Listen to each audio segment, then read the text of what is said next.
2 ദിവസം മുമ്പാണ് ഞാനൊരു വീഡിയോ ചെയ്തിട്ടുണ്ടായിരുന്നത്. സിംഗർ സുചിത്ര റിമ കല്ലിങ്കലിൻ്റെയും ആഷിഖ് അബുവിൻ്റെയും എതിരെ പറഞ്ഞിട്ടുണ്ടായിരുന്ന ഒരു കാര്യമായിരുന്നു അവരുടെ ഹൗസ് പാർട്ടീസിൽ ഭയങ്കരമായിട്ടുള്ള ലഹരി ഉപയോഗം. ഓക്കെ, ഇപ്പോൾ ഹേമ കമ്മിറ്റി റിപ്പോർട്ടിനെ കുറിച്ചൊക്കെ ഘോരമായ ചർച്ച നടക്കുമ്പോൾ മലയാള സിനിമയിലെ ലഹരി ഉപയോഗത്തിനെ കുറിച്ചിട്ടും ഇവരുടെയൊക്കെ ഈ ഒരു അഡിക്ഷനെ കുറിച്ചിട്ടും ആരും എന്തുകൊണ്ട് സംസാരിക്കുന്നില്ല എന്നുള്ളൊരു ചോദ്യം. പിന്നെ കുറേ ചാനലുകൾ അവരുടെ റൈറ്റപ്സ് ഉണ്ടായിരുന്നു റിമ കല്ലിങ്കൽ റിലേറ്റഡ് ആയിട്ട് ഈ പറഞ്ഞ സുചിത്ര പറഞ്ഞ കാര്യങ്ങൾ, അതൊക്കെ റിമൂവ് ചെയ്യപ്പെട്ടിരുന്നു എന്നുള്ളൊരു കാര്യമൊക്കെ ലേറ്ററാണ് എനിക്ക് അറിയാൻ കഴിഞ്ഞു. എൻ്റെ വീഡിയോ ഉണ്ടാണെങ്കിൽ ഭാഗ്യത്തിന് അവിടെ തന്നെ ഉണ്ട്, റിമൂവ് ആയിട്ടില്ല. എന്താണെങ്കിലും അതവിടെ ഇരിക്കട്ടെ. ഇന്നിപ്പോൾ അതിലൊരു അപ്ഡേറ്റ് വന്നിട്ടുണ്ട് ന്യൂസിൽ, അത് ഞാനിവിടെ പ്ലേ ചെയ്യാം. ഗായിക സുചിത്രയാണ് ആഷിഖ് അബുവിനും റിമ കല്ലിങ്കലിനുമെതിരെ ആരോപണം ഉന്നയിച്ചത്. കൊച്ചിയിലെ ഫ്ളാറ്റിൽ ലഹരി പാർട്ടി നടത്തി പെൺകുട്ടികളെ ലൈംഗികമായി ചൂഷണം ചെയ്തുവെന്നായിരുന്നു വെളിപ്പെടുത്തൽ.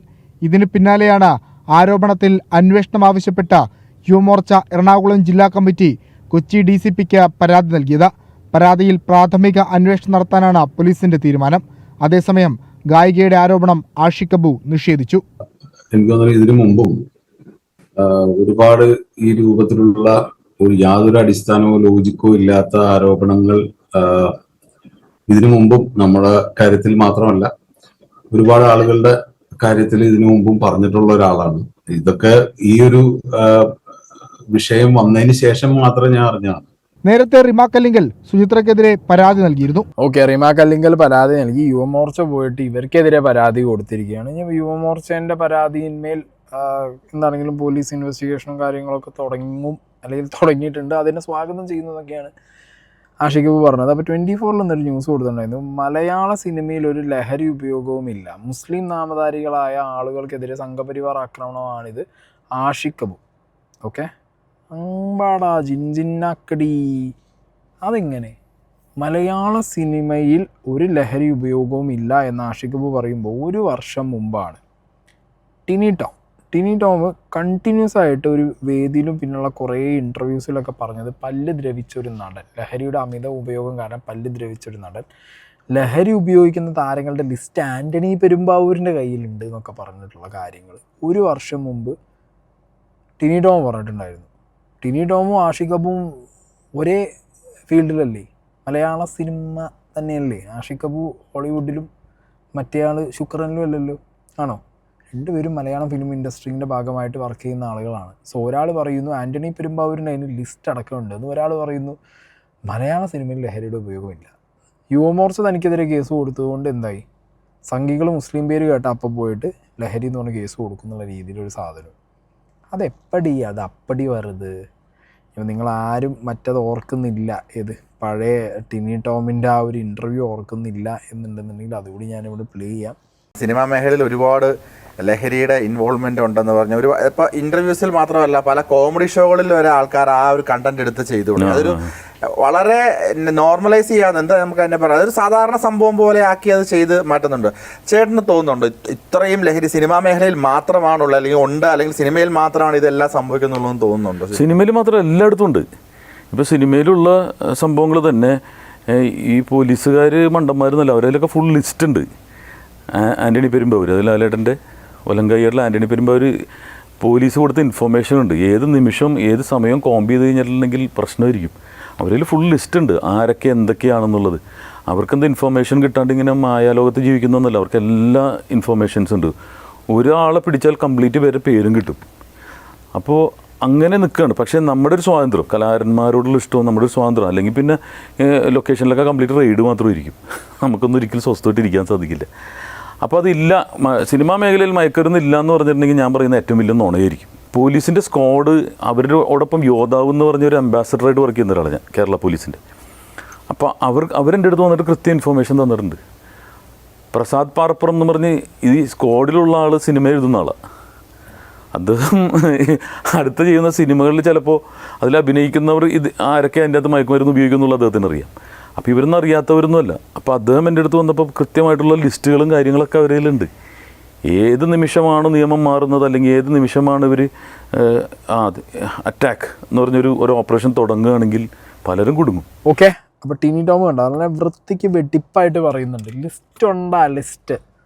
പിന്നെ അന്നും ഞാൻ ചോദിച്ചൊരു ചോദ്യമുണ്ട് ഈ വീഡിയോ ഇട്ട സമയത്ത്. ഇപ്പം ഹേമ കമ്മിറ്റി റിപ്പോർട്ടിൽ ചർച്ചയാകുമ്പോൾ ഞാൻ ചോദിക്കുന്നൊരു ചോദ്യമുണ്ട്. ഹേമ കമ്മിറ്റി റിപ്പോർട്ടിൽ സ്ത്രീകൾക്കെതിരെ നടക്കുന്ന ചൂഷണങ്ങൾ ഓക്കെ നിങ്ങൾ ഡിസ്കസ് ചെയ്തോ, അവരനുഭവിച്ച പ്രശ്നങ്ങൾ, ഓരോരുത്തരുടെ തുറന്നു പറച്ചിൽ എല്ലാം ഒരു സൈഡിൽ നിൽക്കട്ടെ.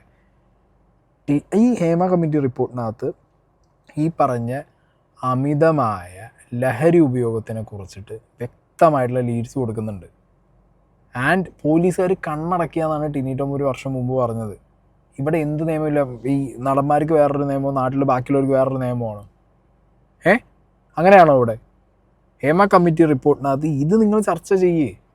ഞാൻ പറഞ്ഞല്ലോ, സിനിമയ്ക്കകത്തുള്ള ലഹരിയുടെ മാരകമായ ലഹരി ഡീലുകൾ, അതിൻ്റെ ഉപയോഗം, ഈ സംഗതിയെ ചുറ്റിപ്പറ്റിയിട്ടാണ് ഈ ഇൻഡസ്ട്രിക്കകത്ത് ഏറ്റവും കൂടുതൽ സ്ത്രീകൾ അനുഭവിക്കുന്ന പ്രശ്നങ്ങളുള്ളത്. ഇതാണുങ്ങൾ മാത്രമല്ല, പെണ്ണുങ്ങളടക്കം ലഹരിക്ക് അടിമയായ ഇഷ്ടം പോലെ സൂപ്പർ നക്ഷത്രങ്ങളുണ്ട്. കാരണം സിനിമ ഫീൽഡുമായിട്ട് നമുക്കൊക്കെ ഈ പറഞ്ഞ പോലെ ലൈറ്റായിട്ട് കുറച്ച് ബന്ധങ്ങളൊക്കെ ഉണ്ട്. ചെറിയ ചെറിയ ഫ്രണ്ട്സൊക്കെ നമുക്കും ഉണ്ട്. ഇഷ്ടം പോലെ കഥകളാണ് വരുന്നത്. നിങ്ങൾ ഈ എന്താ പറയുക, പ്രമുഖ നടനെതിരെയുള്ള സ്ത്രീ പീഡന ആരോപണം, അതൊന്നും ആയിരിക്കില്ല. ലഹരിയുടെ ഉപയോഗത്തിൻ്റെ കാര്യങ്ങളും ലഹരി അടിച്ചതിന് ശേഷം ഇവർ കാണിച്ചു കൂട്ടുന്ന കാര്യങ്ങളൊക്കെ പുറം ലോകം അറിഞ്ഞു കഴിഞ്ഞാണ്ടല്ലോ ഇതിലും വലിയ ഞെട്ടൽ. ഹേമ കമ്മിറ്റി റിപ്പോർട്ടൊക്കെ മാറി നിൽക്കും, അമ്മാതിരി ഞെട്ടലുണ്ടാവും. അമിതമായ ലഹരി ഉപയോഗം കാരണം ഇവിടുത്തെ നക്ഷത്രങ്ങൾ കാണിച്ചു കൂട്ടുന്ന പരിപാടികൾ പുറത്തു വന്നു കഴിഞ്ഞാൽ, അപ്പം പിന്നെ ലഹരിയെ തൊടാൻ പേടിയാണ്. സിനിമാ ഫീൽഡിൽ ലഹരിയെ തൊടാൻ പേടിക്കുന്നു. അപ്പം ലഹരി സിനിമാ ഫീൽഡിലേക്ക് ഒഴുക്കുന്നത് ആര്? ഈ ലഹരി എന്ന് പറഞ്ഞ സാധനം തന്നെയാണല്ലോ ഇവിടുത്തെ യങ്സ്റ്റേഴ്സിൻ്റെ ഇടയ്ക്ക് ഡിസ്ട്രിബ്യൂട്ട് ആവുന്നത്. സിനിമാക്കാരും ഇതിനിടയിൽ ഒരു ചെയിനായിട്ട് നിൽക്കുന്നത്. ഞാൻ എല്ലാവരെയും പറയുന്നില്ല, പക്ഷെ ചിലർ അല്ലെങ്കിൽ അന്വേഷണം കാര്യമൊന്നും എവിടെയും എത്താൻ പോകുന്നില്ല. ഓക്കെ, പീഡന പരാതിയിലാണെങ്കിൽ അന്വേഷണം എവിടെയെങ്കിലും എത്തുന്നു വിചാരിക്കുക. ലഹരീൻ്റെ കാര്യത്തിൽ എവിടെയും എത്താൻ പോകുന്നില്ല. നമ്മളിപ്പോൾ തന്നെ കണ്ടല്ലോ MLA എന്ന് പറഞ്ഞത് PV അൻവർ. സ്വർണ്ണക്കടത്തടക്കം എല്ലാ കാര്യത്തിനും ഒരു കൂട്ടം പോലീസുകാർ കണ്ണടച്ച് വേണമെങ്കിൽ അവർ തന്നെ ചെയ്തു കൊടുക്കുന്നുണ്ട്. അപ്പോൾ പിന്നെ അതിലും കൂടുതൽ പൈസ ഉണ്ടാക്കാൻ പറ്റുന്നൊരു വഴിയാണ് ലഹരി. അനധികൃതമായിട്ടുള്ള ലഹരി ഒഴുക്കുക, അതിന് കൂട്ട് നിൽക്കുക. അപ്പോൾ പിന്നെ ഇവർ അന്വേഷിക്കൂ, അല്ലെങ്കിൽ ധൈര്യം ഉണ്ടെങ്കിൽ അന്വേഷിച്ച് കണ്ടുപിടിക്കണം. ഹേമ കമ്മിറ്റി റിപ്പോർട്ടിൽ ഈ സ്ത്രീകൾ അനുഭവിക്കുന്ന ചൂഷണം ലഹരി കാരണവും വന്നിട്ടുണ്ട്. നിങ്ങൾ ഈ കാര്യങ്ങൾ നിങ്ങൾ പറ, ഇതിനെക്കുറിച്ച് അന്വേഷിക്കുക നിങ്ങൾ. അപ്പോൾ ഇതിനും വലിയ ബോംബുകളോടെ പൊട്ടും, പല തലകളും ഇവിടെ ഉരുളും. ഞാൻ പറഞ്ഞല്ലോ, ഈ ലഹരി ഇവിടുത്തെ പ്രമുഖരായ നടന്മാർ, നടിമാർ, ഇവരിലേക്ക് ലഹരി എത്തിക്കാൻ വേണ്ടിയിട്ട് സിനിമാ സെറ്റിലെ ഏറ്റവും ചെറിയ ജൂനിയർ ആർട്ടിസ്റ്റോ ലൈറ്റ് ബോയോ ചായ കൊണ്ടുവരുന്നവരോ ഡ്രൈവർ അടക്കം അവരെ യൂസ് ചെയ്ത് ലാസ്റ്റ് അവരെ പിടിച്ച് അകത്തിടും. കേസ് വന്നാൽ അവരെ കൊണ്ടുപോകും. പക്ഷേ ഇത് ആരിലേക്ക് പോകുന്നു, ആര് കൊടുക്കുന്നു എന്നുള്ളൊരു സംഗതി. അങ്ങനെ ലൈഫ് പോയി എത്ര സിനിമയുള്ള ആളുകൾ, എത്ര ആളുകളുണ്ട്. എന്നോട് പറഞ്ഞവരുണ്ട്, പക്ഷെ എന്താ പറയുക, അവർക്ക് വെളിച്ചതൊന്നും പറയാൻ പറ്റുന്നില്ല. അതാണ് അവസ്ഥ. ഓക്കെ, അപ്പോൾ എന്താണെങ്കിലും നിങ്ങളൊരു കാര്യം ചെയ്യും, നിങ്ങൾ തൽക്കാലം സിനിമാക്കാർ ഇതിനെക്കുറിച്ചും കൂടി ഒന്ന് ഡിസ്കസ് ചെയ്യട്ടാ.